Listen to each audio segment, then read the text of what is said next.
የባለ 50 ቀን በሸራተን አዲስ ሆቴል ይካሄዳል። በሃርሞኒየም መንፈሳዊ ተሐድሶ ቤተክርስቲያን ምስጋና ለመንፈስ ቅዱስ በሚል ርዕስ የተዘጋጀው የባለ 50 ቀን ፕሮግራም የፊታችን እሁድ ሰኔ 8 ከ9 ሰዓት ጀምሮ በሸራተን አዲስ ሆቴል እንደሚካሄድ ተገልጿል። ጋዜጣዊ መግለጫውን እንደሚከተለው ይቀርባል። እንደሚታወቀው ሃርሞኒየም መንፈሳዊ ተሐድሶ ቤተክርስቲያን 10 ዓመት ላላነሰ በቤተክርስቲያናችን ይህን መንፈስ ቅዱስን እናመሰግናለን የሚለውን ፕሮግራም ስናከብር ቆይተናል። ከባለፉት 3 እና 4 ዓመት በኋላ ደግሞ ሀገራዊ እንዲሆን የበኩላችንን አስተዋጽኦ እያደረግን ነው። ክርስቲያኑ ማህበረሰብ ይህንን በዓለ 50 በየግሉ በየቤቱ በየቤተክርስቲያኑ ያከብራል ብዬ አስባለሁ። ደግሞ ያከብራሉ። ነገር ግን የአደባባይ በዓል የሌለው ማህበረሰብ ስለሆነ በተለያየ መንገድ ደግሞ ይሄ አገር ውስጥም ካለው ሃይማኖታዊ ነፃነት ጫና የመጣ ነው ብዬ ስለማስብ በዓለ 50 በኢትዮጵያ ውስጥ ብቻ የሚከበር ሳይሆን ከኢትዮጵያም ውጪ ባሉ ህዝበ ክርስቲያኖች ዘንድ የሚከበር ነው። አሁን ደግሞ የኛ አገራዊ እንዲሆን ይህንን ጥሪ ለማስተላለፍ ነው። ከዚህ በፊት እንደምታውቁት ቤተክርስቲያናችን በኢትዮጵያ ሆቴል በራስ ሆቴል ይህንን በዓለ 50 ስታከብር ቆይታ በባለፈው በተለይ ቀኑን ለመጥቀስ ያክል ግንቦት 27 ቀን 2015 እና ሰኔ 30 2016 በስካይላይት እና በኢሊሌ ሆቴል በምናከብርበት ጊዜ አገራዊ እንዲሆን ለካውንስሉም ለአብያተ ክርስቲያናትም ህብረት ጥሪ ያቀረብንበት ጊዜ ነው። ይህንን በዓለ 50 አስፈላጊ ነው ብለን ያመንበት ደግሞ እንደምታውቁት የጋራ መጠሪያችን ጴንጤቆስጤ ወይም መንፈስ ቅዱስ የወረደበት ይሄ በዓለ 50 የኛም የጋራ ስም ጴንጤዎች ተብለን የተጠራንበት እነዚህ ጴንጤቆስጤ ነበር እንደውም ድሮ የሚባለው የጋራ መጠሪያችንም እስኪሆን ድረስ የተጠራንበት ስም ነው። ስማችን ማንም ሰው ጴንጤ ነው የሚባለው። ጴንጤቆስጤ የተባልነው ከዚህ የተነሳ ነው። ሌላው ቤተክርስቲያን በዚህ ቀን የተወለደችበት ነው። እንደገና ልምምዱ ላይ ያተኮረን ሳይሆን ቤተክርስቲያን መወለድ ብቻ አይደለም፣ ቤተክርስቲያንን ደግሞ ያደገችበት በመንፈስ ቅዱስ እርዳታ ያደገችበት ነው። ብዙዎች በአንድ ጊዜ ወደ ጌታ መንግስት የተጨመሩበት ቀን ነው። እንደገና ደግሞ እንደምታውቁት ለወንጌል እንኳን የፈሩ ሰዎች ራሳቸውን ለጌታ መስዋዕት እስኪሆኑ ድረስ የደፈሩበት ቀን ነው። ብዙ ጸጋ ስጦታዎች የፈሰሱበት ቀን ነው። መንፈስ ቅዱስ ከኛ ጋር ለመኖር ብቻ ሳይሆን በእኛ ውስጥ ለመኖር ወደዚህ ምድር የመጣበት በዓል ነው።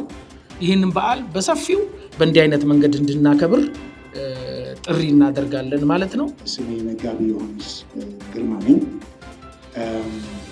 እንግዲህ እንደሚታወቀው ወሳኝ የሆኑ ክስተቶች በአንድ ህብረተሰብ፣ በአንድ ማህበረሰብ፣ በአንድ ሀገር ኔሽን፣ በአንድ ዘመን ወሳኝ የሆኑ ክስተቶች የተከሰቱባቸውን ቀናት ጠብቆ በአመት ኢንተርቫል በቀኑ ላይ የተከሰተው ለሰው ዘሮች፣ ለህዝቦች፣ ለማህበረሰብ የተከሰተው ክስተት ጊዜውን ጠብቆ በየአመቱ ያንን በጎ የሆነ ክስተት እያሰቡ ማክበርና ፈጣሪ እግዚአብሔርን ማመስገን መጽሐፍ ቅዱሳዊ መሰረት ያለው ትውፊት ነው። መንፈስ ቅዱስ የወረደበትን በዓለ 50 ወይም የጴንጤቆስጤ ቀን በጋራ እንደዚህ የሚያመልኩበት ሁኔታ አለ። እኛም ሀገር አንዳንድ ዲኖሚኔሽኖች ወይም ቤተ እምነቶች በራሳቸው ያከብራሉ። እንደውም ከ1 ሳምንት ከ2 ሳምንት ምናምን ቀድሞ ጀምረው የሚያደርጓቸው የተለያዩ ኩነቶች አሏቸው ማለት ነው። እና እንግዲህ የሃርሞኒየም መንፈሳዊ ተሐድሶ ቤተክርስቲያን እኔም ሳቅ ላለፉት ለተወሰኑ ዓመታት ይሄንን በዓል በደንብ እያደመቀች እያደረገች ነው ያለችው።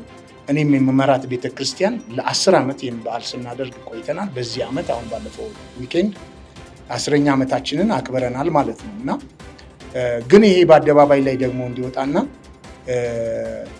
የወንጌል አማኞች የጋራ በዓላችን እንዲሆን ለምን እኛ ቅድም ፓስተር ሄኖክ እንዳለውም እኛ ለየት ባለ ሁኔታ የምንታወቅበትም ያው ጴንጤቆስጤ የቅጽል ስማችን ጴንጤ የሚለው ከመንፈስ ቅዱስና ከእንትኑ ጋርም የተያያዘ ስለሆነ እንደ በጎም አድርገን እኛ ወስደነዋል ማለት ነው። ስለዚህ ይህንን በዓል ብሔራዊ አድርገን ቢቻል ካላንደርም ዘግቶልን በኢንዶር ብቻ በአዳራሾች ላይ ብቻ ሳይሆን በአደባባይ ላይ ለህዝባዊ በዓል አድርገን የምናከብርበት መንፈስ ቅዱስ የወረደበትን ትልቁን ስጦታችንን የምናደምቅበት ቀን እንዲሆንልን በመሪዎች ደረጃ እያሰብን ነው፣ እየተነጋገርን ነው።